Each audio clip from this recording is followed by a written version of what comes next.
The real heroes of the Korean War were the ones that never came back. You know, we all owe them our special thanks.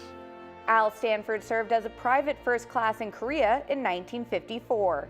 My service in Korea was a part of it, and I'm honored to be a veteran and have served the United States of America. All members of the military made sacrifices, something Al knows firsthand. I have a daughter that was born 2 weeks after I got to Korea, and I didn't see her till she was 11 months old. But when he returned to the States, it was worth the wait. Oh my goodness, there are not words to express some things, and that's one of them. Al and his wife Iretta had 4 children, and now his son James is in Washington as Al's guardian. Al and Iretta met in high school, but the real spark came when they were at Texas Tech. I have had a happy experience with my life. They were married in 1953, just a year before he was deployed. She actually mailed me cookies and things like that a couple of times. It was kind that it might take a couple of weeks to get there, but they were still good. Iretta was always making things for Al, including a scrapbook he still holds dear. They were married 64 years and 7 months before he lost her last December. And today he's adding new memories of a time and a place a lifetime ago with his now extended family. Oh, goodness gracious, I'm sure chills run up and down my spine. It does just thinking about it.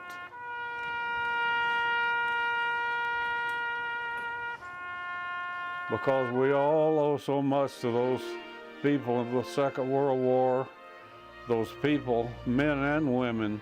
While serving abroad, he spent his time in a laboratory of quality control of petroleum products for the U.S. Army.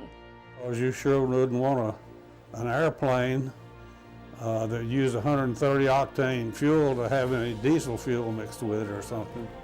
So I had an interesting job while I was over there. Here's our laboratory where we run all the tests on all the petroleum products. A position he earned with an engineering degree.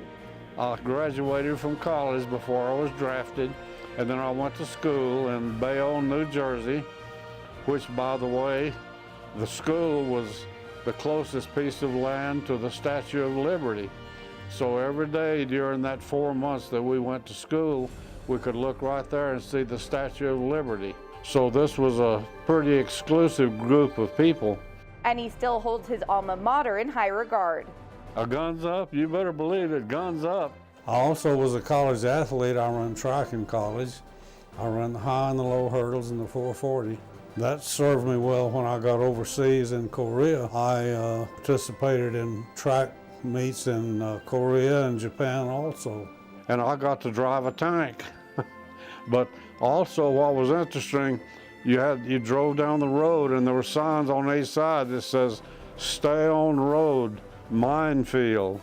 So I was up there and they took us into bunkers and look across 3 miles over there, and we could see guys over there with binoculars looking back at us. And that showed me that the importance of that conflict, even though it was never won or lost.